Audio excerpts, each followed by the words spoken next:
Welcome to the Financial Advisor Success Podcast, where you go behind the scenes with financial planner, speaker, and consultant Michael Kitces to hear stories of how leading financial advisors navigated the inevitable challenges that arise on the path to success, and get insight from leading industry consultants about how to break through to the next level in your advisory business. And now here's your host, Michael Kitces.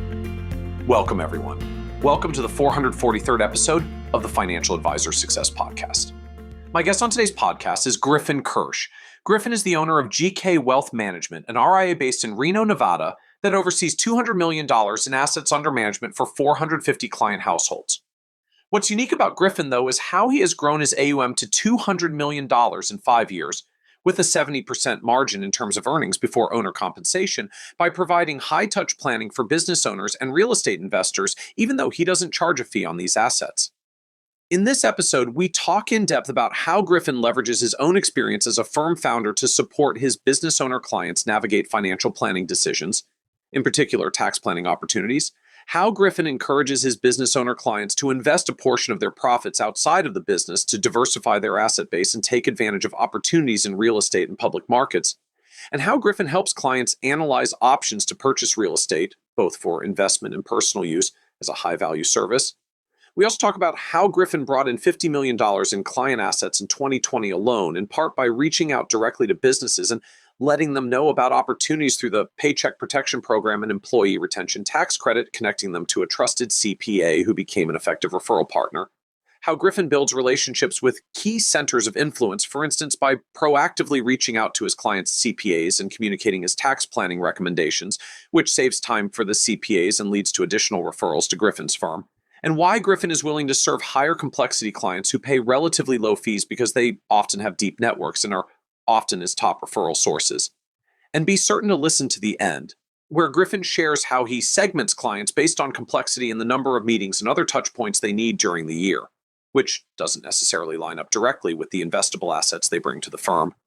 How Griffin leverages third-party investment managers to save time on investment research and to provide access to a variety of strategies for clients with different asset allocation needs, and how Griffin not only is focused on additional growth within his firm, but also ensuring that he is replaceable, whether for an extended vacation or permanent absence, by giving the newer advisors in his firm more client-facing opportunities to ultimately make them irreplaceable. And so, with that introduction, I hope you enjoy this episode of the Financial Advisor Success Podcast with Griffin Kirsch. Welcome, Griffin Kirsch, to the Financial Advisor Success Podcast. How are we doing, Michael? Thanks for having me. I really appreciate you joining us, and I'm excited to chat today about the opportunities of working with different types of clientele. Look, when I look broadly over our financial advisor world, the most dominant trend for the past 20 years or so has been essentially like the rise of AUM. So people going RIA, charging advisory fees instead of commissions, like the broker-dealer world shift from commission-based accounts to fee-based accounts. And it's certainly been successful. Like at the end of the day, we're building bigger and much more scalable businesses with recurring fee revenue than we ever did with one-time commission revenue. So we have bigger service teams, bigger organizations. We can actually like hire advisors now whose primary job is not to find clients, instead just to service the clients that the firms has.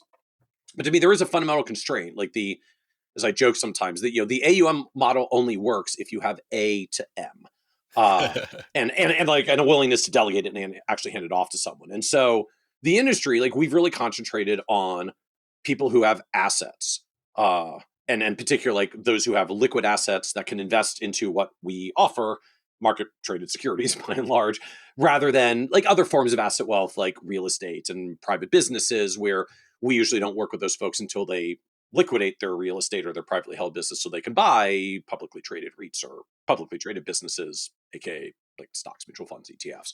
And I know you've had great success building with clients who do in fact have significant wealth in private businesses, in real estate assets, and use your expertise to differentiate from other advisors in that domain, and have actually still managed to accumulate very significant AUM as well. And so I'm excited to talk today about what it takes to serve, I guess I would call them non-traditional assets, or clients that have more non-traditional assets and how you've still also managed to turn it into a very sizable, successful AUM business as well. Yeah, absolutely. Well, yeah, thanks for having me, Michael. It's an honor to be here, and I've followed your work for a long time, and a lot of respect for the platform you've built and the impact on the profession. So yeah, I could start by just giving a quick intro to who I am, and Yeah, I think we can get started. yeah, let's start there. Like, just help us understand the advisory firm itself, like the businesses exist today, and then we can dig further into it's like what you do, who you serve, how it works, how it's come together. Absolutely. Yeah. So my name is Griffin Kirsch. I'm the founder of GK Wealth Management here in Reno, Nevada. We're SEC registered RIA. I'm the founder and the 100% owner. We launched the firm in 2019, and today we manage just under $200 million in assets. We've grown completely organically. We've not advertised. We have not had any acquisitions. We've just focused on comprehensive planning for a lot of business owner type clients as well as families. And our approach has just gone well beyond investment management and asset allocation. We've integrated tax strategy, real estate, insurance, estate planning, and more. And we've structured the business to be lean, high touch, and just deeply personal in how we serve the clients. So help us understand for 200 million of AUM, like how many clients is that, or households is Yeah, that? so we have just about 450 households. We have, about 1,500 different accounts. Um, and we started in 2019 from zero. And so have grown pretty quickly and done so with some crazy markets, especially 2020, that showed up really quickly after we got approved for the RIA to exist. But that was one of the, inflection points of my career because there was a lot going on in 2020, but I learned how to get really good at certain areas of planning that I can touch on. And so I want to get deeper into the planning first, but I want to make sure I understand all the parts of the firm. So what does team structure look like for Yep. supporting 450 odd client households? Yep. So I'm the owner. I've got 3 employees that are all licensed. One of them is our chief investment officer, and his responsibility primarily is just looking at portfolios all day long and making sure that clients are invested correctly and the portfolio allocations in line with their risk tolerance and time frame.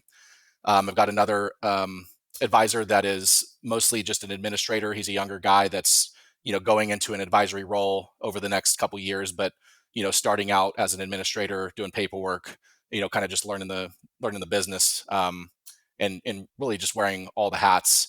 And then my oldest employee, he's kind of a a guy that wears all the hats still, but he's transitioning as we speak from administrator role to advisory role, and he's taking a good chunk of the clients and a lot of them lower end clients off my plate, so I can focus on the ideal client that we serve. So yeah, it's myself and 3 others right now. Okay. And do you feel like you're at capacity with that many clients that you're working with and the team structure that you've got? Yeah, I think we probably have a little bit more runway before having to make another hire. But I think what we've identified is that we have probably of the 450 clients, 200 that really demand our time and attention on a more frequent basis. Yeah. And then the other clients are just a little bit simpler to manage. They don't have a lot of complexities going on. They might just be earlier in their investing career and don't have a lot of moving parts.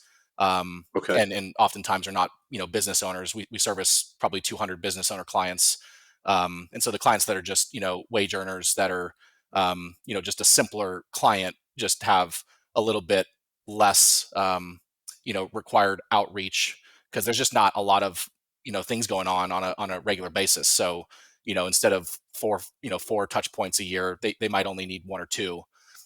So because of that dynamic, we probably have a little bit more runway, but we will be having to make another administrative hire to allow my current administrator to kind of grow into the advisory role over the next, I would say, 6 to 12 months.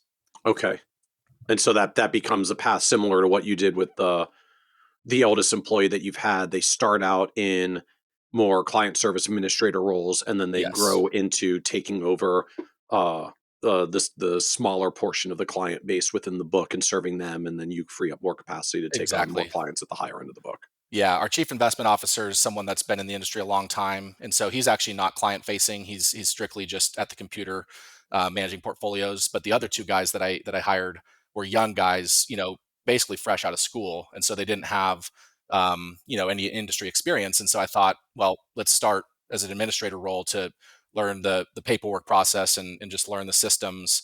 Had I hired someone that was previously at like a Fidelity or something that came in with some know-how, I think it would probably be a different, dynamic. But the way that I've decided to go about it with the guys that I hired is to kind of start at the bottom administrative role and grow into the advisory role, and then let's just kind of replace that administrator, which is going to be our next hire at some point. And I think after we make another administrator hire, I think we probably have a pretty long runway before we have to make another advisory, hire.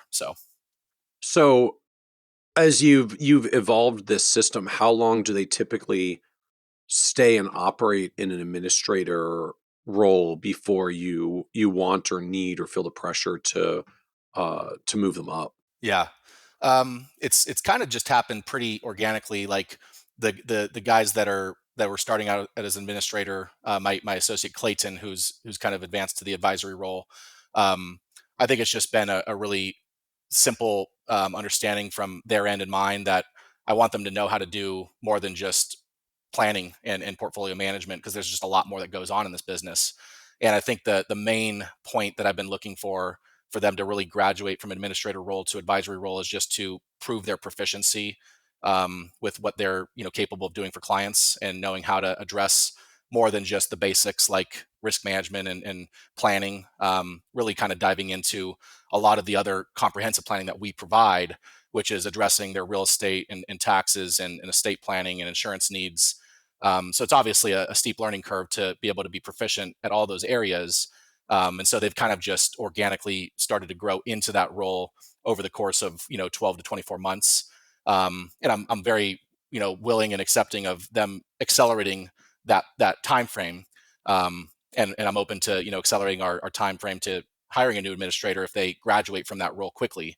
But it's just been an open dialogue with them, as I've kind of, as we've been growing the firm, and as they've been growing their skill sets, to kind of take those next steps, and them feeling comfortable with more on their plate. And so it's been working great. I think it'd be cool to hire someone that came from Fidelity that had some know-how day one, which could be in our future. But I've just been introduced to these guys. I actually was not, going out and trying to find someone. They've just been people that have been introduced, and we hit it off. We liked each other, and I thought, I can definitely train these guys to be successful.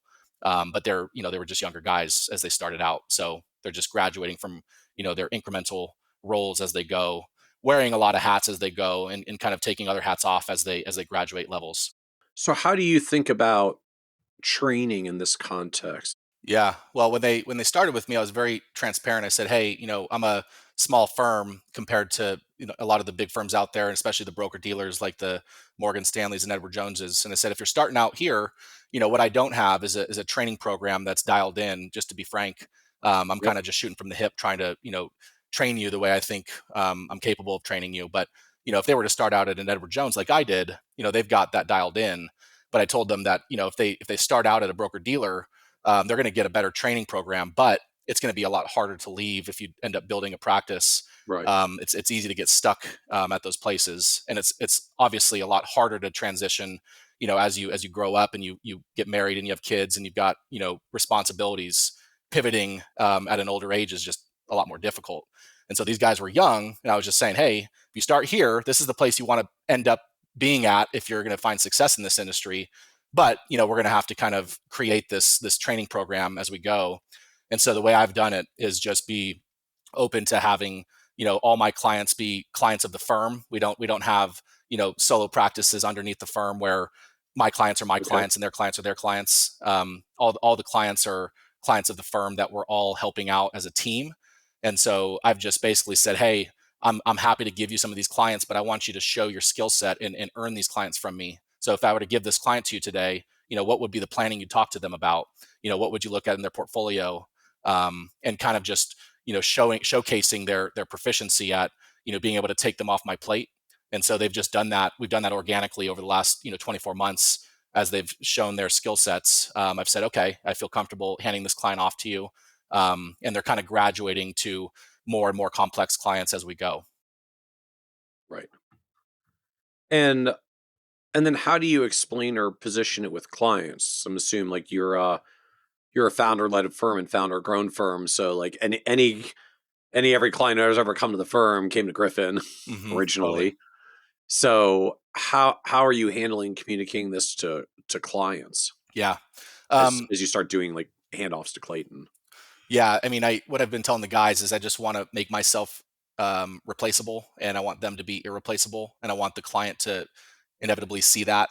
And so, when it comes to just communication with us with regard to the clients, needing something done, or wanting to schedule a meeting, I'm trying to have those clients reaching out to my guys instead of myself, so that they're kind of in front of those touch points more and more frequently.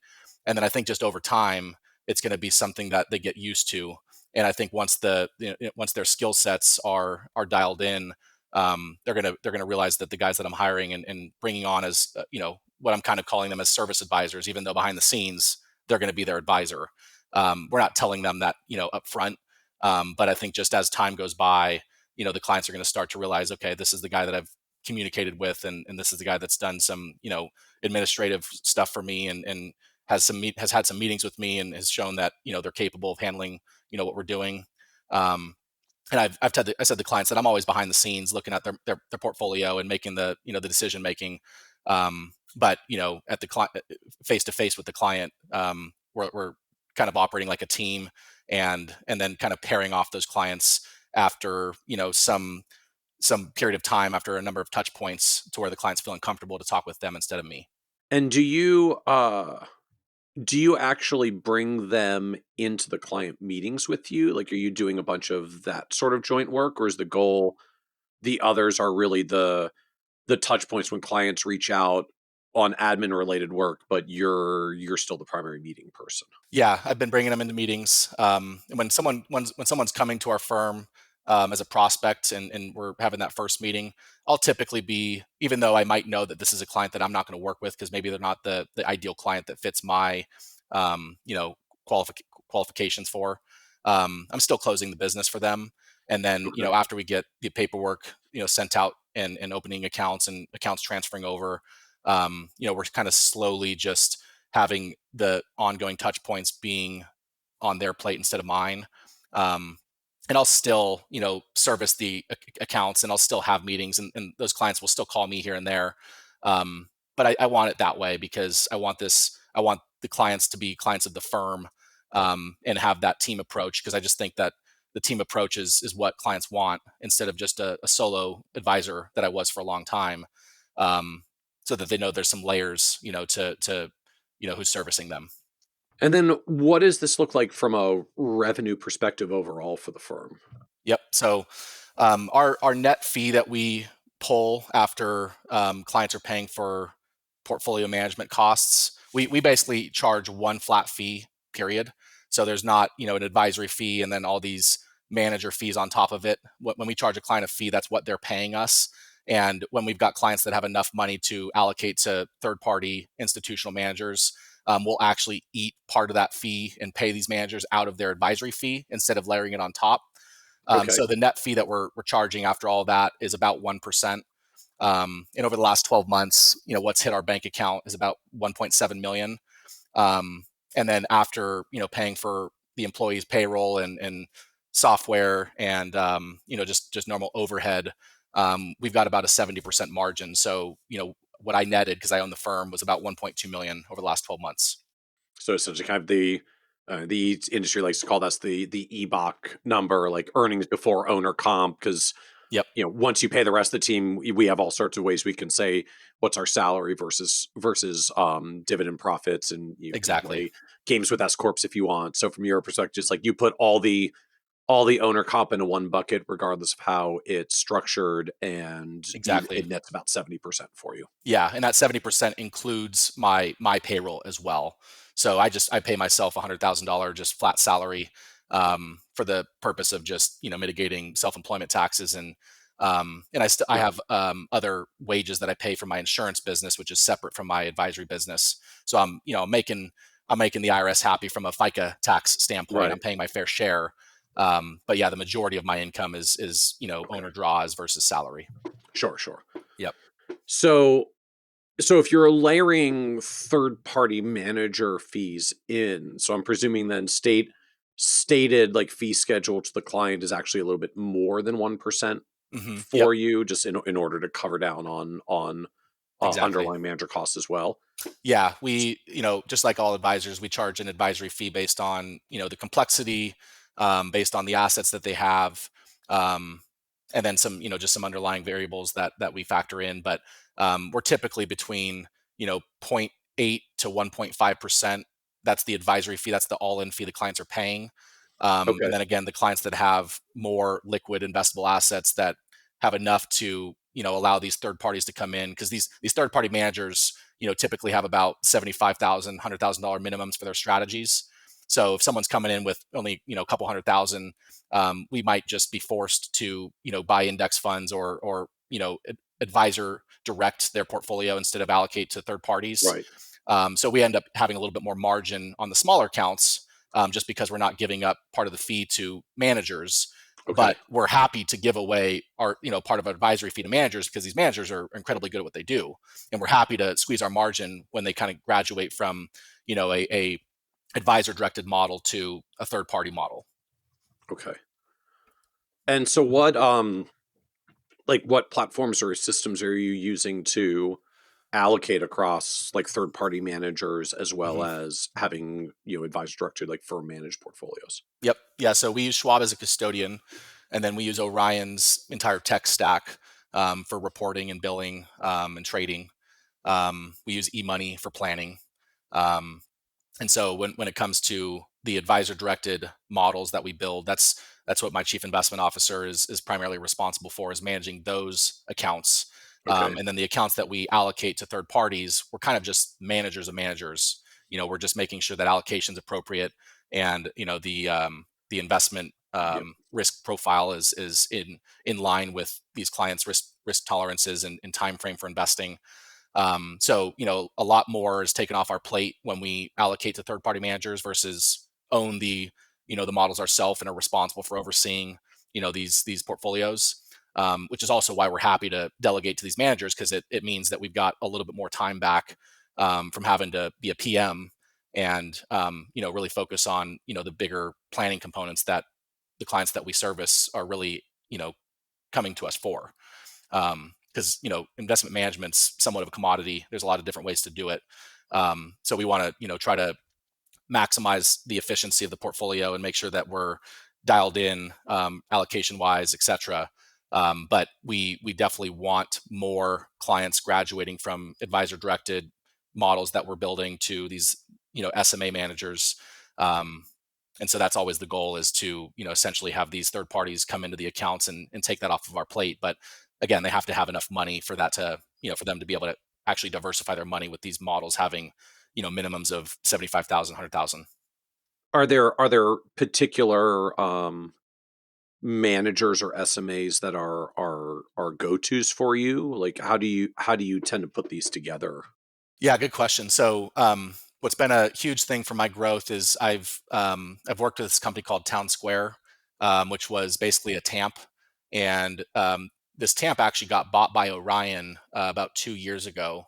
Yep. It's a wholly owned subsidiary of Orion, but the Town Square is essentially, now under the Orion umbrella. And so Town Square has been this company that has allowed me servicing retail clients to get access to institutional management, managers that are managing endowment funds and pension funds. Right. Um, and so Town Square has basically, looked at the marketplace and found managers that have a track record of 10 years or more, top decile performance, high active share, semi-concentrated. And they basically do that vetting for us and kind of give us a library of best options with respect to the different Morningstar style boxes, like large cap growth and large cap value, et cetera. Okay. So they've taken a lot of that, kind of underwriting due diligence off my plate, and put the best options, on in the library for us to choose from. And so yes, we do have some go-to models and SMA managers that we allocate to.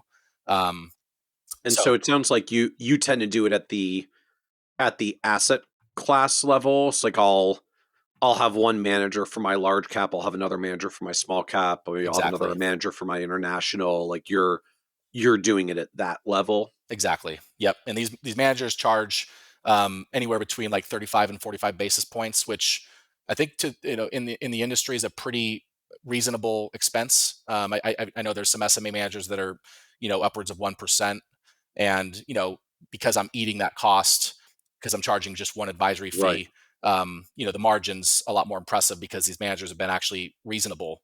Um, and we through Town Square, they just have a lot of money with these managers, so I think they've just negotiated pretty good pricing. But yeah, we basically just have different managers that are responsible for different models, and it's not always the same manager. In fact, it's most of the time not the same manager. So for example, large cap growth, Loomis is a popular manager out there that runs a growth fund that has just done incredibly well. Columbia is a large cap value manager that we've used a lot of times. And so yeah, the lineup is typically 1 to 2 managers per Morningstar style box that we're looking at. And so the managers themselves, I'm presuming, are largely buying individual securities Yes. directly. It's like they're buying individual stocks and Yep. bonds. So you don't end out with like a list of mutual funds and ETF holdings for clients at the security level. You've got just like a list of actual stocks and Exactly. bonds. Okay. Exactly. Yeah, and we have a lot of non-qualified money, and so there's just some some good benefit to having individual securities for the sake of just being able to do some tax loss harvesting. Whereas if people are owning, if they're allocated toward mutual funds, they don't have a lot of that same ability from a tax standpoint, Right. and they just don't necessarily know what they own. Whereas when you own individual bonds and stocks, you know the full story. And statements for clients are a little bit longer because they have individual securities, but at the end of the day, they're more concentrated than they were owning, mutual fund portfolios or index fund portfolios, because we're owning, really what I call semi-concentrated allocations to these managers. They typically have anywhere between 25 to 45 different securities, and they're looking at their benchmark and kind of, have their own algorithm to choose what ends up in their portfolio. But it's high active share, best ideas only, good management teams, companies that have good balance sheets and growth trajectories, etc. So it's a pretty good story, and it's also a good story when things are not going so well because these managers are owning their best ideas, and so when times aren't so good, these managers are pretty darn good at mitigating downside. And what I remind clients is, we're not outperforming the market when the market's growing. We're participating in the market, but a lot of these managers earn their keep by protecting downside because they're just owning strictly high quality companies. And I'm just curious, how do you handle this as your, I guess, either tracking their performance or particularly as you're reporting out for clients? Yeah. So first thing is when we have these different managers, we don't have to have separate accounts. So a client can have $1 million in a retirement account or brokerage account, and these managers are all coming into the same account, responsible for their different stocks that they oversee. And what I tell clients is they wouldn't even know that there's a lot of managers behind the scenes because when they look at Schwab, when they log in, they just see these individual securities. But the skeleton behind the scenes, we've got different sleeves of different securities owned by these managed by these managers, and we use Orion for reporting and performance. And so when we do reporting, meetings with clients, performance meetings, we're looking at the household level to start.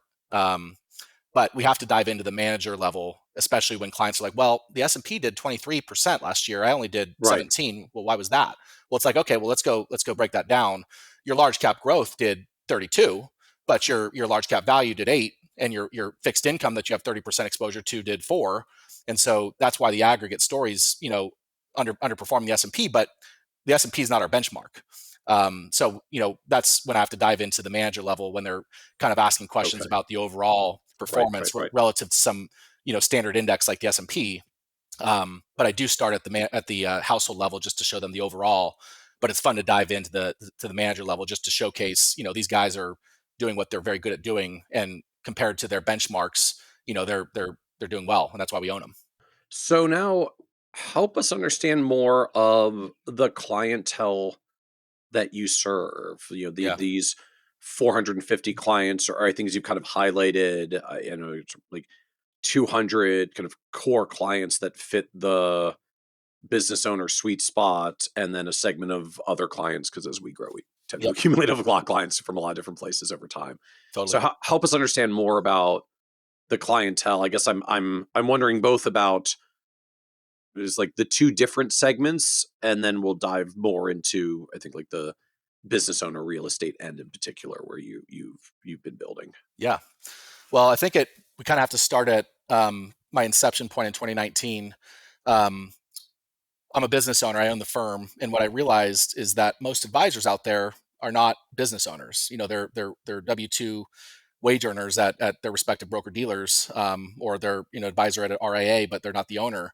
And so I just realized kind of early on in the career that wow, I can relate to these business owners because I am one, and I'm doing the same planning. I make money a different Yep. way, but what I'm implementing for myself is I could just copy paste for these business owners, and just kind of address the fact that I'm optimizing my structure. I'm dialing in any inefficiency, and I've got a good CPA, and ultimately have a really buttoned up planning process for myself. And I was like, well, I can essentially showcase this with the business owner clients that can relate. They're making money a different way, but at the end of the day, it's the same thing.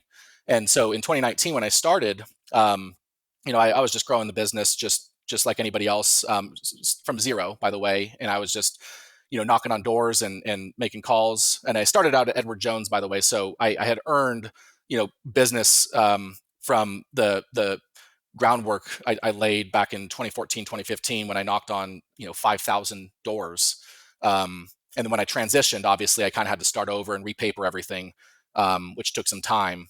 But then 2020 came along, and what I got really good at was understanding some of the programs that that had been implemented, such as the PPP loans and the ERTC tax credits. And so I literally in 2020 would just go to restaurants, for example, and or just any business, and just ask for the business owner and say, "Hey, did you get this credit?" And if they said, "Well, what are you talking about?" I said, "Well, you would definitely know what I'm talking about if you got it, because they were pretty Because it's sizable tax But yeah, like credits, hundreds of thousands of dollars hundreds of thousands." for Yeah, a sizable business. Yeah, you know, and yeah, you you'd would know. definitely know. Uh-huh. And so I basically I raised probably $50 million in 2020 just from essentially putting business owners in front of my CPA and said, "Hey, if you've not gotten this PPP loan, or if you don't, maybe you're not qualified, maybe you are, but you should have this discussion." And then also the employee retention tax credit showed up shortly after. And so I just basically used those two tools to essentially put them in front of CPAs, allow the CPA to get those tax credits for them. And then when they got the funds, they needed to manage those funds. And so they would, the CPA would essentially refer them back to me and help them manage those funds. And then after that, then we, became the advisor for the client and started addressing all their other areas of planning. And I think that's really how we got to become a business owner expert, is because of COVID. We just kind of helped a lot of business owners get those PPP loans and ERTC tax credits. And then beyond that, it kind of just snowballed after we, earned the client's business and started to do the planning. The business owner network is a, tight network, and Reno's the biggest little city in the world, as they say. And so then it just became this referral machine, from both the CPAs, realizing that I was, not just someone trying to be transactional. I was trying to be very, holistic in helping these business owners get what they were entitled to, and just essentially showcased my proficiency at the tax planning level. And so a lot of these CPAs that I referred have been my best referral partners, and then these business owner clients that I had essentially done some free work for, if you will. I mean, the CPA did most of the work because they were the ones processing these credits. But I kind of just showcased my skill set to these business owner clients and the CPAs that, hey, I can do more than just portfolio management, and I'm happy to do more even if I don't get paid for it.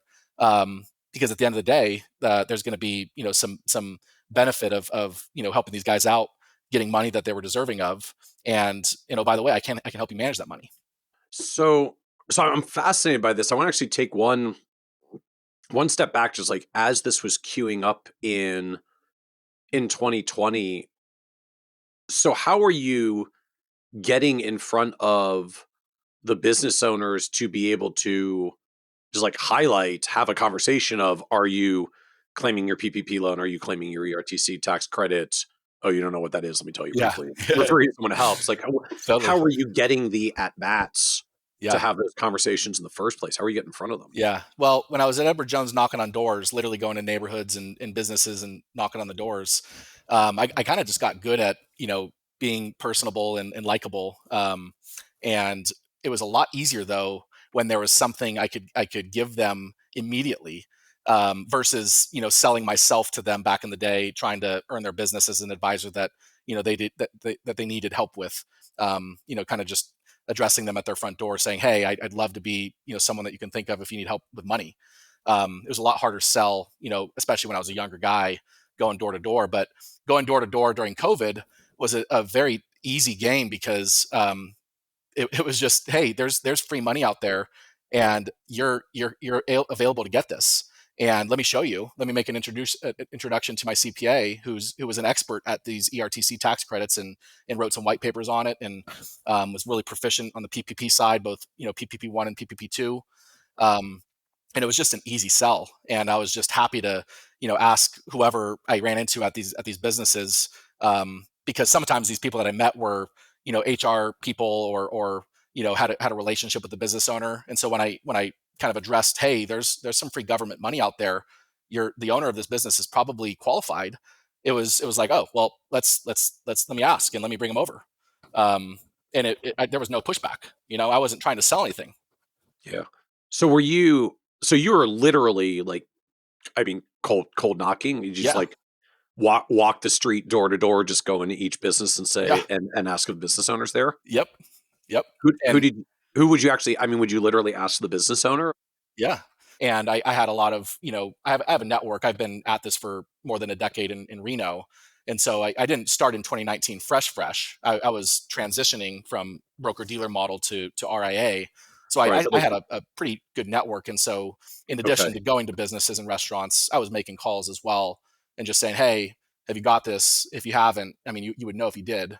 And a lot of people, their initial response is, I'm not sure. And it's like, well, you would know if you got this credit. Yep. It's sizable.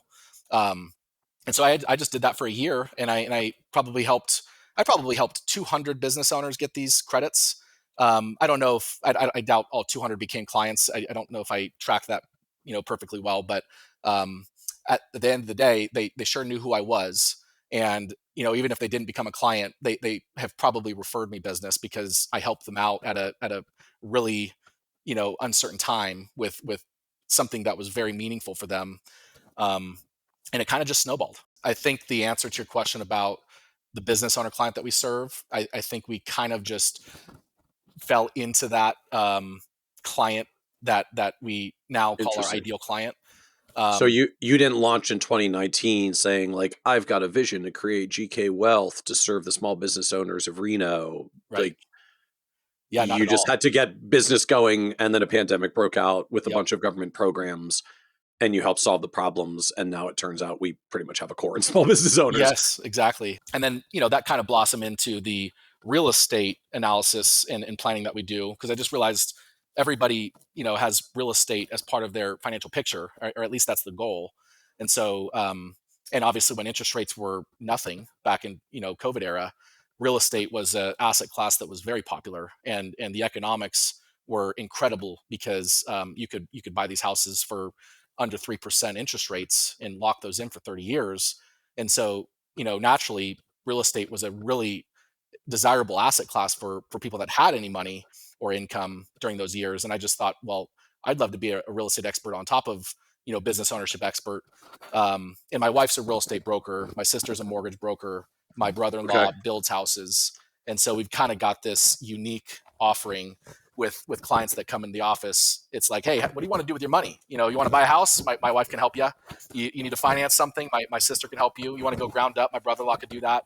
And then obviously I've got CPAs that are experts in their different areas, and then I've got an office that has a estate planning attorney in it. So we're not a family office, but that's kind of what I'm trying to build towards is having an office that can help and address everything.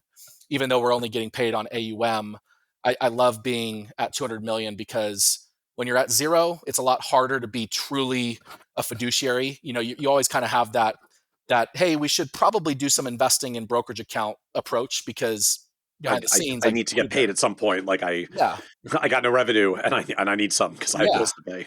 But it's cool to be here now because I'm very okay when clients are coming to me in the office that say, "Hey, I want to build a real estate portfolio." And my answer to that is like, well, let's save some money in a brokerage account, and depending on the time frame, that'll determine how we invest these dollars. But I would be happy to help you buy real estate and take the money out of your brokerage account and inevitably lose the revenue from that, to make sure that I can help you out and be in front of these decisions that are financial decisions. Um, and that's, by the way, one of the reasons I left Edward Jones is because I was giving some real estate advice and they didn't want me giving it. They said that that's for the real estate professional or the tax professional. And I was just like, well, I know real estate. I'm proficient at this. My wife's been doing it for years, and I decided to be, you know, an advisor that can discuss this asset class. And I became an expert, not just for primary home ownership, but real estate investing and the tax planning that goes behind that with cost segregation and bonus depreciation and all of those moving parts. So So it's yeah. so is that a domain you can get paid in, or Yeah, that's on just my part of the holistic advice that you give because clients with enough dollars to invest in a lot of real estate at least have some investable assets usually as well, even if it's not yeah. the concentration. Yeah, so on my ADV, I actually disclose that I'm married to my wife and that my wife is a real estate broker, Okay. because I do refer her a lot, and so you know Okay. that's basically one of the reasons that it's really easy for me to say, hey, I'm happy to support your real estate investing. And oh, by the way, my wife is an incredible broker. She's one of the top. She just won the 30 under 30 award, so in the nation, and so she's an incredibly smart, brilliant, beautiful realtor that people just trust immediately. And this is without my help. Awesome. She was successful before me. Yeah, yeah. But that's been just kind of a unique way to essentially, be very um, happy about clients taking money out of their account to buy real estate because oftentimes my wife gets to be their broker and make 3% to buy or sell their property. So in a way, it's actually I'm okay to lose my revenue because Laura's going to make probably 3x my revenue, in one transaction. Right, right, right. So I do disclose that on my ADV because it's obviously a conflict of interest. But beyond that conflict of interest, my wife's just incredibly good at what she does, and people that I refer her love her, and so it's just kind of a unique value proposition. And my sister's a mortgage broker, and she's really competitive with rates, and so there's oftentimes the ability to refer my sister and my wife, and I know that I'm doing a good service for my clients because I trust my wife and I trust my sister, and inevitably my clients and to like and trust them as well, and so we kind of keep it in the family. Is there ever a point where you look at like more directly bringing this under one Mhm. roof? I've decided not to introduce a ton of complexity to my business with something like that, or a lot of alternatives. I just wanted to keep the compliance story simple because it's just I just have a Right. busy life, and the compliance part of the business That's is fair. definitely the So most unenjoyable. And I just know that if I'm doing other things that bring more um, complexity, that it's yeah. inevitably going to So cost more money sure. and time for the compliance side of things. So at the Um, end of the day, like separate businesses with their own compliance is straightforward enough. We have disclosures to explain what's going on. At the end of the day, like I don't need a centralized business entity right. uh to consolidate all this because I have like the Curse family household balance sheets Yeah. is like where all of our dollars eventually flow back to, whether they're Exactly. doing brokered real estate transaction to invest or investment advisory and financial planning work with Exactly. your side of the Yeah. business. So bringing my wife under my roof, the economics just wouldn't change, but the complexity would. And Okay. frankly, I don't want clients to have to work with my wife. I give my wife as an option, but I'm happy to support them with their real estate investing, regardless of who they use to represent them. But a lot of times they don't have that representation, or they're new to town from California or wherever, and so the relationships they've had in the past are not relationships that are a good fit anymore because they're in different states. So yeah, I think the model that I've built so far is working just fine. And like you said, it's kind of staying on the family balance sheet. I'm obviously not getting any economic benefit to refer my sister because that's a Right, separate right, thing, right. but that's okay. So, I guess just help me understand overall. I guess just like what you're doing for clients, how deep you get ongoing. I mean, I'm just cognizant like 450 clients is a lot of clients, and I'm presuming you're still out there marketing and growing to some extent, or you have been over the past few years to get to 450 households in 6 years. So, uh, like, just how does it work supporting clients on an ongoing basis? What are you actually doing? We basically I identified clients that fit into a gold, silver, bronze, or red kind of service model. And so that's the Okay. starting point, is figuring out what type of client. And it's not always AUM, it's complexity.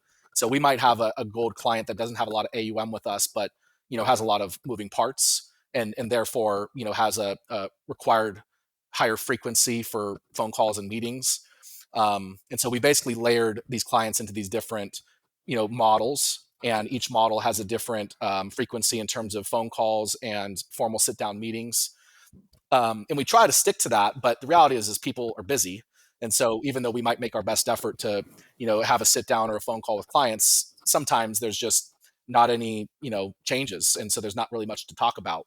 And I think that's probably why we've been able to service 450 clients without growing more, is because we just not all 450 clients are talking to us all that often, even though So we've made an effort to. So what's at least the ideal model if they're engaging at desired levels? yeah, What is yes, your, I guess, like meeting cadence or touch point cadence for gold, silver, bronze, red? yeah. So the gold is 4 meetings a year, and then just a phone call or two throughout the quarter, if there's something to talk about. Not always is there a phone call requirement, but and a lot of these gold clients that have this service model are not necessarily sticking to it either. I let them know in the meeting when we open accounts, like, hey, this is going to kind of be our frequency of touch points. Your life's busy, so if things have to change, that's totally okay. But we're going to make sure that we're reaching out on a specific frequency, just to make sure that we're, having those touch points. Silver is 3 meetings a year and a couple phone calls. Bronze is 2 meetings a year, and then red is one. But I would say of each of those categories, probably 70%, if not less, actually stick to that frequency. And it's because of them, not us. Um, and so, it's just because of that, I think it's just allowed us to have a little bit leaner staff. Just because there's just, if everybody was sticking to that frequency, we probably would be a little bit um, overwhelmed with the fact that we just don't have enough time to do all this. But the reality is just a lot of these clients are not demanding as much time as maybe Right. we're offering. So you aim for 4-3-2-1, and you get like 3-2-1 and a Zero. half. Yeah, exactly. At some point, you got to talk to the Yeah, red exactly. clients, but just they'll only take the meeting so often because there's not as much going on. Exactly. Yeah. So then, in that uh, in that vein, do you have a sense as to how many clients you actually have at each of the tiers? Like, I'm just trying to visualize how they're dispersed across this range. Gold, I think we have about 70 clients. Silver, we've got about 70 as well. Bronze is our biggest category with about 200, and Okay. then red is the remainder. Okay. Okay. 100 something left, whatever Yeah, that and tail is. again, not AUM related per se. It's more complexity. Some of my clients that have the most money with me are red clients, because they just gave us money to manage and manage it well, but they don't have any ongoing planning needs. For Okay. example, I've got a client that makes $400,000 a year of a pension. And it's like, hey, I could do all this planning for you. And we're still doing some estate planning and stuff, but like financial planning, it's like, hey, as long as you can spend less than 400 grand a year, You're probably going to be okay. we're going to be Yeah. okay. Like, I can show you this planning software, but I already know the answer. Right. And so they gave us money to manage for, essentially their later in life needs for, long-term care or health concerns, or just managing money for their beneficiaries. And so they might have a ton of money with us, but there's just zero complexity. And there's really not a need to talk all that frequently, even though they might qualify for their AUM level to be on a more frequent service level. At the end of the day, they just say, I trust you. And, we don't need to meet that frequent. So, once or twice a year, just to review the accounts and catch up on life and make sure that we're, catching up on any changes it's pretty simple. So do you ever get challenges the other direction though, which is, clients that have gold level complexity, but don't necessarily have as sizable assets? I mean, Yes. do you get challenges then around, am I really being compensated for the time that I'm spending and the depth of advice that I'm doing with clients? Yes. So how do you navigate that? Yeah. I'm figuring that as we go. So I know that there's some clients that we're spending a lot of time on that are probably not paying us a reasonable wage. But what I've just come to realize is that focusing on that granular, at the granular level of, am I actually making what I should be making based on what I'm doing for these clients? I think at scale and maybe 3, 4, 5x where we're at, that'll probably be a focus point. But I've just realized that some of these clients that are demanding more of our time have been great referral partners. And even though there might be some clients that we're not getting paid very much from, they've often been clients that have been our greatest referral partners. And there's probably some that are demanding a lot of our time that are not sending us business either. So I think we could probably identify those and figure out, some going forward game plan. But I don't love the idea of firing clients, because I'm firing their network. And Reno's a small town, and I think I've benefited from not saying no to people. And when someone comes in the door that's not a good fit for me, these younger guys that are in my office are happy to service them. And I think that's going to be the game plan going forward, is trying to say no as little as possible, so that we're not saying no to the network, because we've spent $0 in advertising. We've had no acquisitions. I don't even get out of the office too much anymore to network, because I just don't need to. My clients are my greatest referral partners, and my clients are my sales staff. So I've just kind of made the concession to say, okay, if I'm not getting paid fairly from a client that's demanding more of our time, I'm okay making that concession at the moment, because they've been introducing me to their network, and that's better. That's better than the income that I could be making from this client paying me the right way.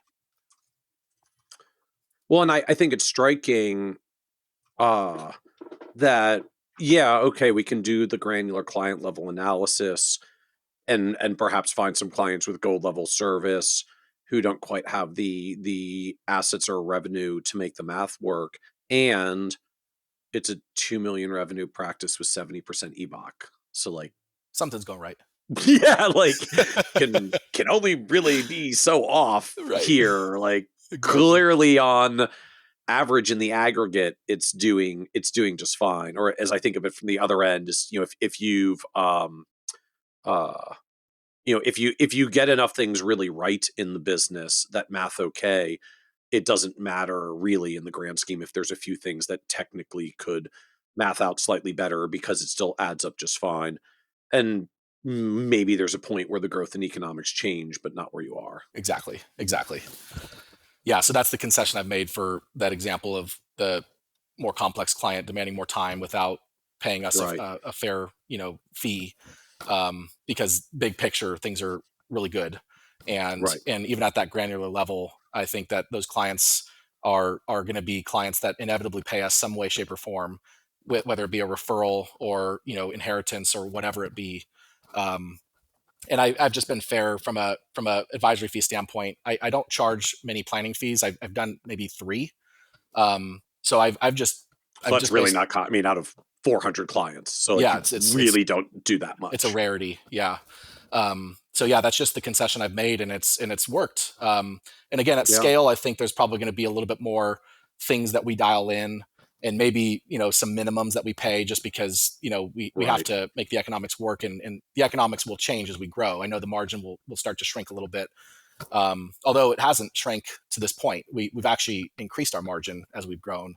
but I know that that's not necessarily the case as you scale to $500 million and $1 billion, which is okay. So that's probably when we'll address that more granular, minimum fee and service level component and make sure that that's optimal. So I guess it's when more of the clients aren't you anymore, and you actually have to have like all the fixed staff overhead Exactly service all the right. clients, and then suddenly you want to make sure it maths a little bit more. Exactly. That's when it's going to probably matter.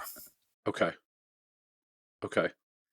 So can you maybe take us one step further into just like what you're doing with these clients as you're I guess like as you're trying to integrate together like business planning and real estate planning and investments in the rest or maybe you're not, and you're like just focused on the portfolio that you're doing. I'm just trying to understand more of like how these heavy business owner and real estate clients do mix together into your core model that's still largely AUM. Yeah.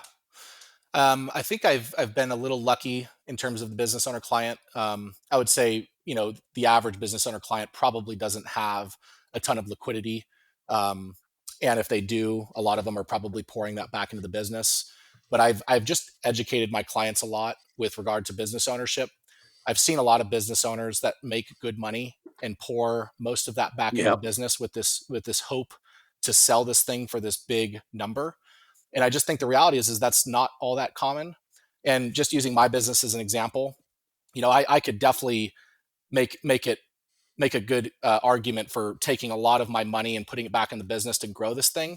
But I've just personally decided that as I make money, I want to grow this business, but I like the idea of diversifying outside this business. And one of the main reasons is because AI is a real thing, and I'm not certain that AI is going to take our jobs. I think it's going to more so enhance our offering.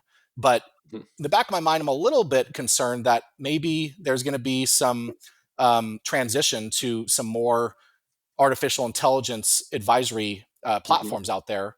And so I'm not thinking, hey, I can take every dollar that I make and pour it back in my business, and have this big windfall in 10, 20 years, which I still am planning on, of course. But I'm just trying to de-risk and take money out and buy real estate and put money to work in my brokerage account. And I just remind like at a personal level for you. At a personal level, that's what I'm doing. Okay. And I just kind of relay that to my clients to say, hey, your business is a great business that's making great money. I want to support you growing your business, but I think it'd be a mistake to take all your liquidity and put it back in the business, because I think the majority of the time you're not going to get that windfall that you think you're going to get at the end. And I think the cash flow is, as Kevin O'Leary says, cash flow is king. Right. And if we can take our cash flow and build wealth with it versus taking the cash flow to build this business up with this hope that there's going to be some buyer at the end of at the other end to pay this extreme multiple. Of course, those examples exist, but I just don't think that it's the majority of the time. And so I try to help my business owner clients just think about, as they make money, let's try to build wealth outside the business while still focusing on growing your business, of course. But that's been kind of the angle I've taken, and allow these business owners that typically don't have large portfolios to start to lean into building their portfolios. And because I work with mostly accumulator clients that are in the accumulation phase of life, the markets being as crazy as they've been have been the best thing ever, because volatility is really only a concern when it comes to the timing of distributions. Right. But when you're on your accumulation journey, volatility is like a little blessing in disguise to actually buy great companies on sale. And even this most recent market pullback in April, it was pretty scary, but I just had to remind my clients, like, hey, this is not money we're touching. And frankly, because it's not money we're touching, this is a great time to buy great companies that are on sale. It's not so often that you get 10, 15, 20%, pullbacks in the market. That's once every 4 or 5 years. And so those are going to be the times that we need to lean into this. So are you now finding you've got a sizable flow of flows coming from existing clients just because enough of them have built up to bigger levels? Yes, very much so. Yeah, they're most of my business owner clients are saving more than what the average person in terms of percent are saving. I would say they're putting away 20 to 30% of their income, just because at some level when you're making enough money, there's a lot Right. more to essentially invest once you've kind of created a standard of living for yourself that you are happy with. And I also remind my clients, whether they're business owner or not, that as their income increases, yeah, they're sure you can increase lifestyle a little bit, but I think that's a mistake that a lot of Americans make. As they get more money, they don't increase their savings. And so I've just trained my business owner clients to say, hey, you want to retire someday, right? Right. Yep. So let's try to focus on retiring and still living the life that you want to live. But the easy solution is just go make more money, and let's take more of that money and invest it. It's obviously a lot harder for the families that have a household income of 100,000. There's not a lot of extra savings dollars there. But most of my clients are not making $100,000 at the household level. They're making 250 plus. So as long as I'm training them the right way, there's $50,000 a year that they can put away versus $5,000 a year for the $100,000 client. So I've just kind of found clients that are business owners that are making good money in the business. They just needed to be trained on how to position their cash flow versus just putting it back in the business or increasing lifestyle. So now talk to us a little bit more about where the growth came from over the past few years. Yeah, I think it just kind of at the very simple basic level is we've made our clients very happy. Looking at a very comprehensive approach and kind of being the family fiduciary. And I think it just, as time goes by, I've been in this for 10 years, and some of my clients have been with longer than 2019 because they moved accounts over and work with me with my firm. So Okay. some of these clients have had some, long duration with me. And as time's gone on, they've just realized that I'm helping them incrementally make all of their financial picture better. I've helped clients that have debt, recapitalize and refinance that debt to be, better economics, and just making 1% improvements across all areas of their life. In a looking through a pigeonhole lens, a 1% improvement on something is not that meaningful, but compounded over time, and at many different areas of their financial life, that's very meaningful. And I think clients have just started to see that. And I work with all my clients' CPAs, not necessarily at a deep level, but I'm with a lot of my clients having conversations with their CPAs because I do a lot of the tax planning, and I obviously kind of walk that compliance line to not give tax advice. And if tax advice comes into play, I'm just looping the CPA into the conversation to kind of have them be the one that's giving the blessing, if you will. But I've just kind of put myself into the comprehensive fiduciary role more than just a asset allocator and broker role. I've helped them with their tax planning, their estate planning, their real estate endeavors, and obviously manage their money well and have done good in terms of performance. And so you kind of just add all that up, you've got some happy customers. And those happy customers, I mean, just law of large numbers. If I've got 450 clients, I would say it's not unreasonable to expect each of those clients to refer me once, every 2 or 3 years. And doing that math, it's like, okay, we're getting 50 referrals a year at least, and we do. We get at least a referral every week, if not more. And then these clients have given us reviews on our Google webpage, and as of just like the last 6 months, we've probably gotten 1 or 2 clients every week from people just finding us online. And I'm always curious because I don't advertise, I don't pay any Google ad spend or anything, but somehow, some way, I'm ranking pretty high on Google when people search, wealth management Reno. I'm coming to the top of the page and they're seeing, the 5-star reviews. And I'm always just fascinated, like, how'd you find me? I found you on the website. Well, how'd you find me there? I just searched in Google and you were at the top of the page. And I was like, well, why'd you go to me? I mean, just to be frank, like if I was you, I'd probably look at, some of the bigger shops in town that are, behemoths that have, 30, 40, 50 staff and have a machine dialed in. Like, why are you taking the bet on me? And I think, once I actually get to shake their hand and meet them, I'm pretty good at people.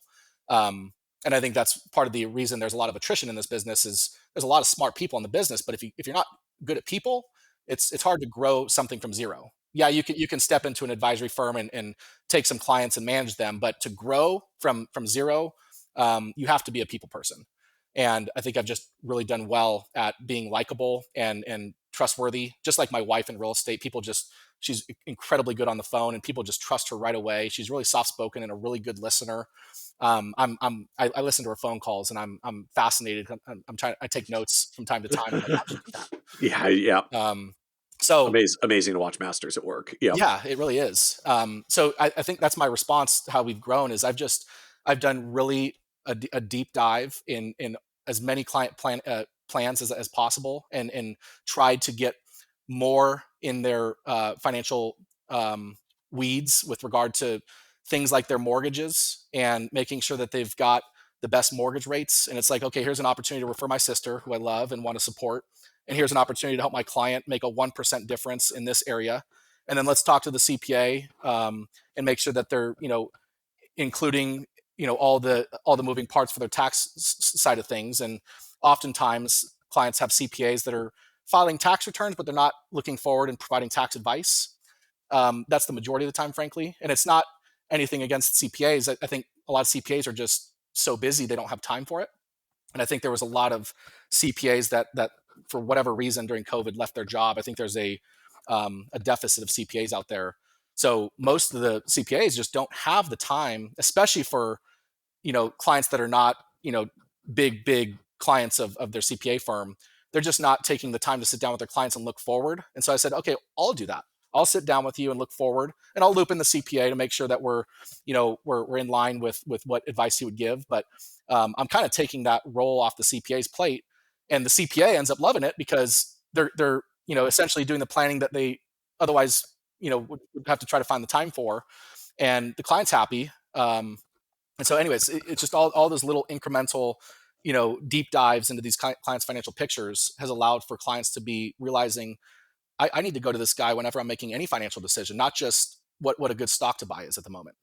I'm struck as well in this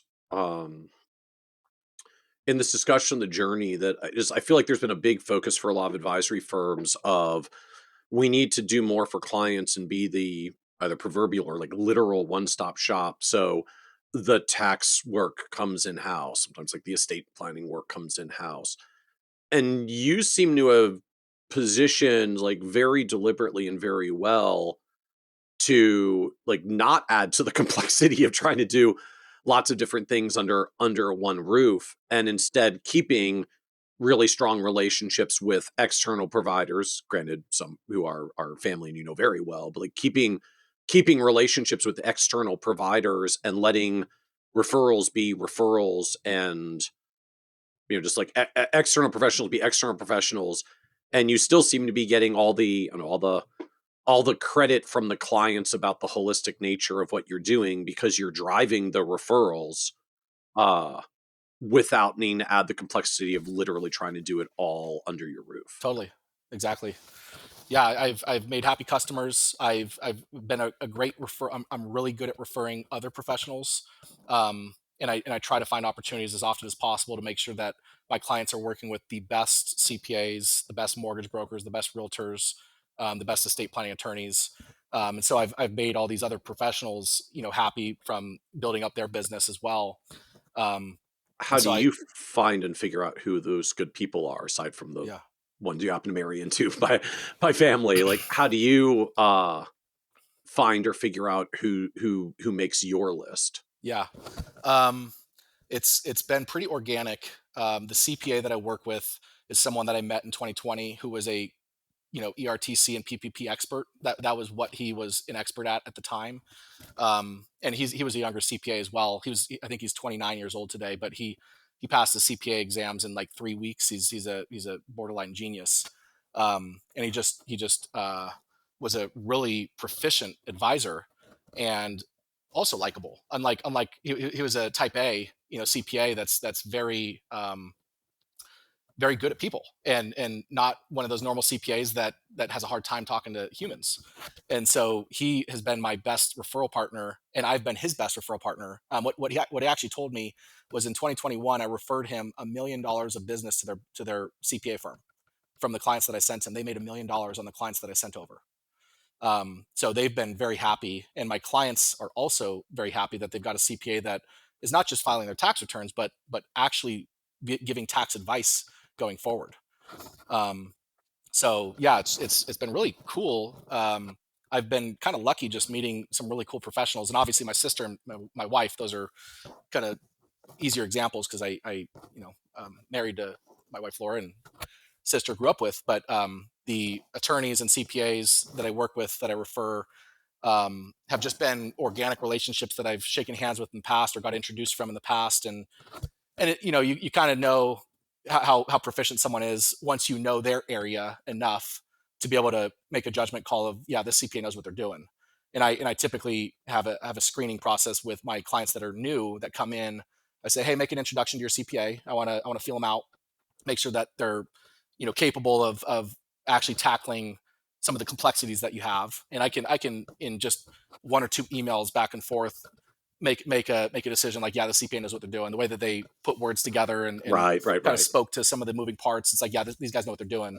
And then in other cases, yeah, the CPA, great guy, great gal, but they don't seem like there's a good fit. And I think we should do an audit on the past tax returns. And so I'll get their tax returns, I'll send it to my CPA upon their permission, and they'll do an audit of their last tax returns. And if they find some missing pieces of the puzzle, that's their in to basically saying, hey, there's some opportunity here to make this tax planning side of your financial picture more efficient and address some of the the moving parts that were missed. So as you reflect on this journey, what surprised you the most about building your own advisory business? Oh, yeah, that's a good question. Well, I think the first thing that I would say to that is when I was at Edward Jones, literally knocking on doors in neighborhoods to drum up new business, the surprising part is that it actually worked. It wasn't fast, and it definitely was not easy. And I definitely don't miss knocking on doors in 95-degree heat in Reno in a suit. By the way, I don't wear suits anymore, but I did. But it worked, and it was just a clear numbers game. Have enough conversations, build trust over time, and eventually clients come on board. And so it kind of, the experience taught me that persistence and consistency are more powerful than people might realize. And then what also kind of surprised me, maybe even more, is just how much faster I've grown than expected. I had set a long-term goal to manage $100 million at some point in my career. And I assumed that was like a 10, 15, 20-year journey. But I hit that mark in under 4 years. And so it kind of forced me to rethink what was actually possible with the right structure and the right team and the right vision. And I think that the most surprising thing has been how critical it's been to go beyond just investment management. Even though I'm not getting paid on anything else other than managing people's money, I've just intentionally built deep knowledge around real estate, around mortgages, around taxes, around estate planning. And frankly, I just love learning, and I love to know more. I think knowledge is power. And I think those are topics that most advisors probably avoid or might avoid just maybe because they can't talk about it if they're at the broker dealer side. And I know that I'm acting in a fiduciary role, making sure that we're addressing, these investments that they're making outside their brokerage account. And I want to be the person that can speak to the economics and speak to, how that may or may not be a good fit for their financial picture. So yeah, just bringing comprehensive insight across all areas of the client financial life just created deep relationships, and frankly, it created really sticky clients. And it's just led to more referrals than I could have imagined, because clients just realize they're getting more than a typical portfolio manager. They're getting a true partner in a family fiduciary. So what was the low point on this journey for you? Yeah, this is the fun part of my story. So low point of my career, I had just moved from Edward Jones in 2017. And what I hadn't shared yet is I joined a firm that was out of Denver called Triumph Capital Management, which was an RIA. And then they were affiliated with a broker dealer. And so when I met the owner, Derek, at Triumph Capital, he said, hey, do you want to have some affiliation with broker dealer too? And at the time I was like, yeah, sure. More is better. Well, I didn't really know what that meant at the time to be a hybrid advisor. But basically, even though I was doing only RIA business, I was doing zero brokerage business, zero commissions. I was still under their compliance oversight.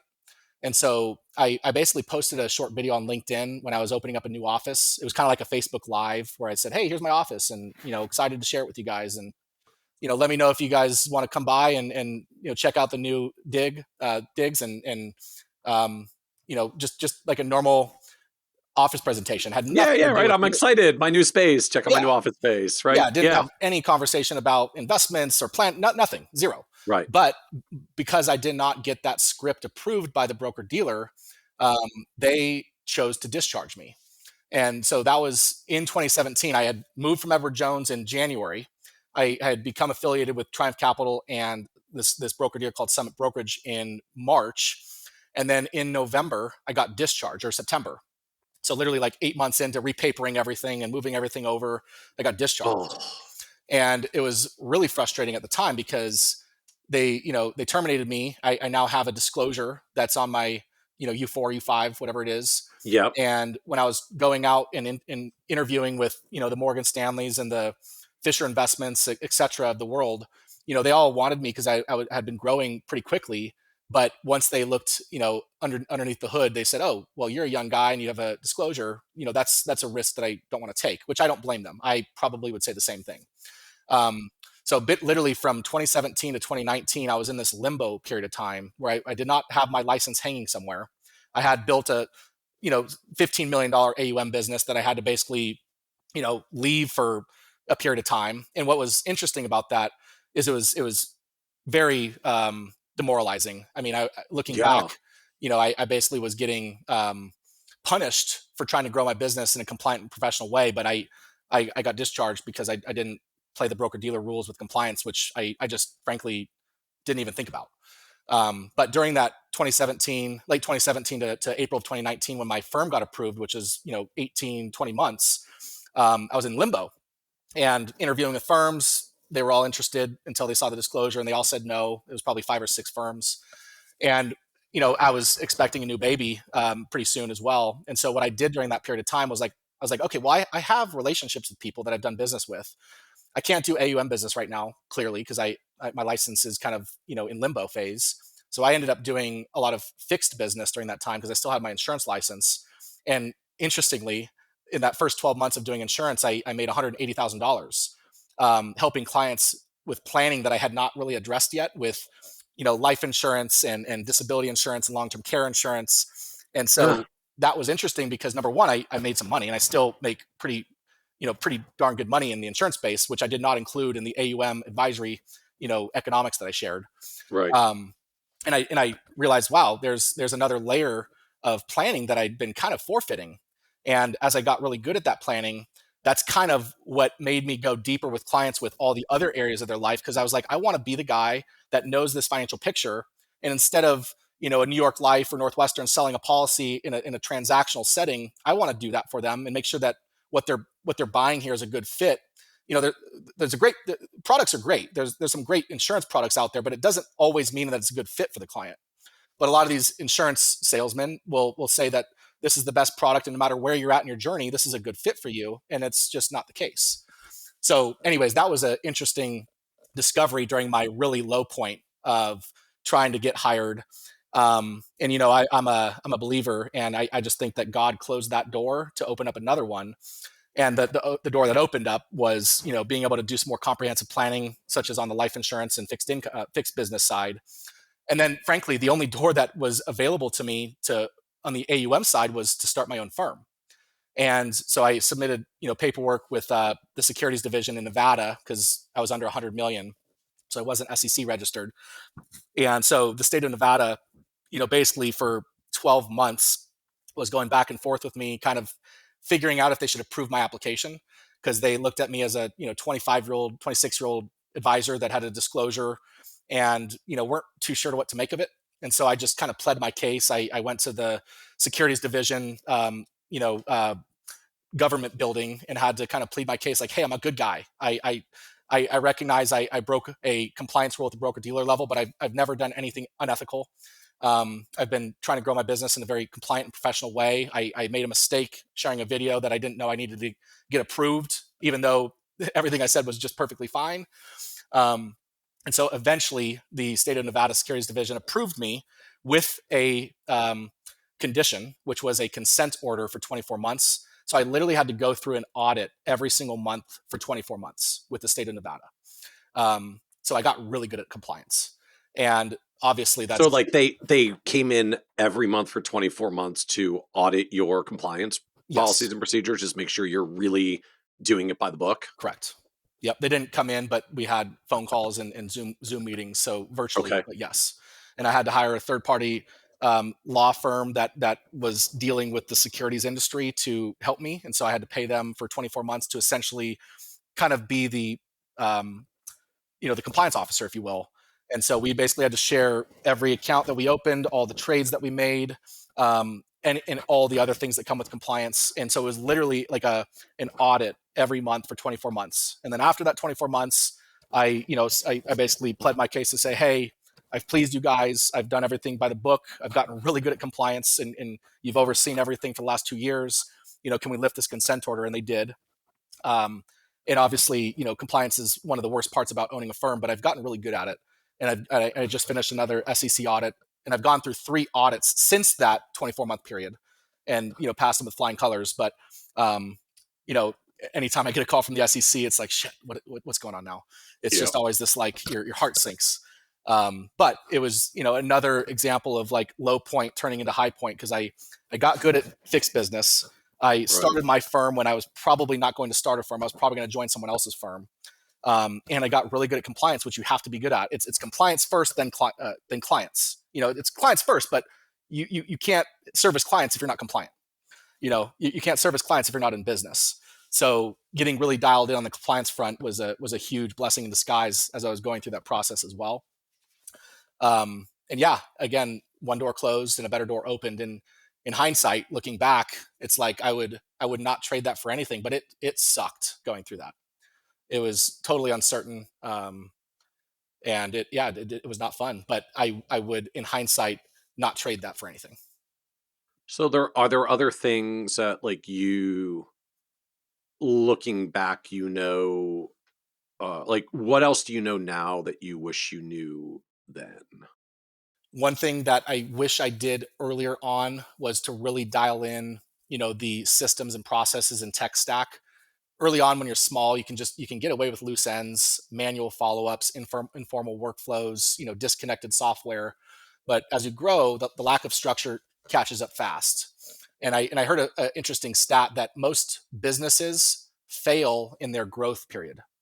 And I thought that was interesting. I don't know if that's necessarily applicable to the advisory space, but I think Oh that's yeah. the reality is most companies grow quickly, and in some cases so quickly that they can't tackle it all. And whether it's reputation damage or cash flow mismanagement or whatever, I realized that there was going to be some growth pains if I didn't address them quickly. And so that lack of structure caught up, and so we basically took up literally a full year to clean up the CRM, implement the right tools, build out workflows, streamline operations. Because without foundation, growth would have just created chaos. And then another thing, just to address what I wish I knew at the beginning, was just trusting the process, which sounds cliche, but just consistently doing good work, holistic work, for clients, and letting that compound. Just making that 1% additional change in someone's financial life, whether they're saving 1% a year because we're helping them address other areas of spending that they can tamper down, or making sure that they've got the most economic leverage if they own any debt. Just making 1% improvements. It's through a thin lens, it's not really meaningful, but over time and addressing all the areas, not just their portfolio, those 1% changes are massive. And again, I think that's the main reason people refer us, is because we're optimizing every part of their financial picture, not just their portfolio. So any other advice you would give younger and, like, newer advisors coming into the profession? Yeah. Yeah. I mean, if you're coming into the profession starting out from zero, like I did, I think it's a different answer for someone starting out and going to a big firm that's got, dialed in systems and processes, and has a book of business for them to service. I think that's just a little different answer. But for advisors that are coming in from zero and trying to grow, a business, whether it be at a broker dealer or an RIA, it's not, you're not going to fail because you're not smart enough. You're typically going to fail because you're just not good with people. And if advisors that can scale, can communicate and connect and earn trust, And I remember some guys that were in my Edward Jones training program that we went through for 6 months that were way smarter than me. And today they're not in the business because they just couldn't connect with humans very well. And so I think that having, a good skill set to actually be likable and have the ability to earn clients' trust. And at the end of the day, when you're starting out, you're selling yourself. No one really cares about your proficiency and skill set with portfolio management and financial plans and stuff. They care about you and whether they can trust you or not. And then if they do, then they'll sit down and listen about, how you can help them out. So as we wrap up, this is a podcast about success, and just one of the themes that always comes up is literally that word success means very different things to different people. And so you've had this wonderful growth trajectory of success with the business, and now at $200 million after 6 years and continuing to grow. So the business is in a wonderfully successful place. How do you define success for yourself? Yeah, great question. Well, in some respects, I've found it. But I think the question is probably related, like how will you know when you've made it? Is that kind of the same question?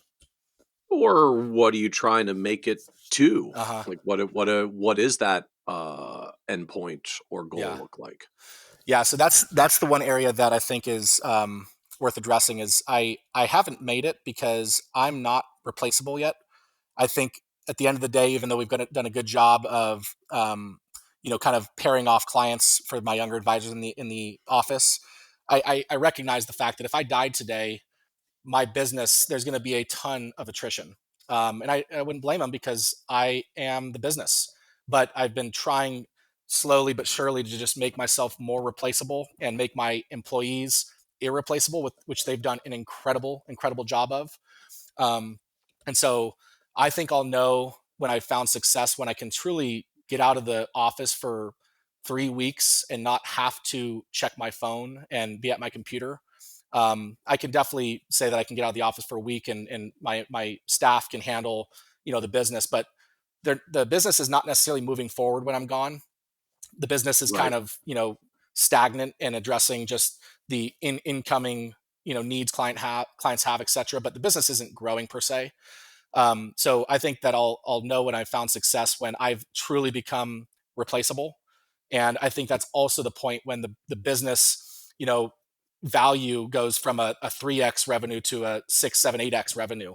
And that's what I'm trying to go for. And that's, by the way, why I decided to go from solo practitioner to building a firm. Because I realized that if there's a premature death on my side, I'm a type 1 diabetic. So just to give you a little bit more insight to me, I'm a type 1. And so why that really matters is because buying insurance on me is really hard.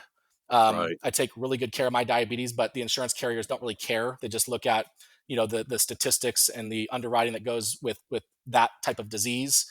And so I'm underinsured. If I were to die today, I have insurance, but nowhere near enough to replace my income and nowhere close to the value of my business today. And so I just decided, okay, I need to graduate from solo practitioner to building a business so that if I am blessed to have another 5+ years of this life, I'll know that in 5 years or less, that's my goal, that I'll be replaceable. That if I were to pass away or if I were to be out of the office, that clients can look to my staff in the office as their go-to. And so that's when I think I'll know I've made it, is to truly be able to get out of the office and not have to worry about putting out any fires, and even better, have the business actually move forward from a being able to sit down with complex client standpoint and actually give them planning advice like I do. So that's what I'm shooting for, is essentially making myself replaceable, making my employees that are learning the skill sets they need to learn to be so irreplaceable that, and they are, like, if any of my guys left, I would be lost. And so they've done their job. I'm now just trying to do my job of making sure that my clients know that this is a firm, not just a person. And so that's what I'm going for. Very cool. Very cool. Well, thank you so much, Griffin, for joining us on the Financial Advisor Success Podcast. Thank you very much for having me, Michael. It's been a pleasure. Want even more ideas, tools, and resources on how to break through to the next level of success as a financial advisor? Check out the leading financial planning industry blog, Nerd's Eye View, at www.kitsis.com, where Michael covers the latest practice management trends and financial planning strategies. And by joining the members section, you can earn IMCA and CFP continuing education credits, along with exclusive member content. Get it all now at www.kitsis.com.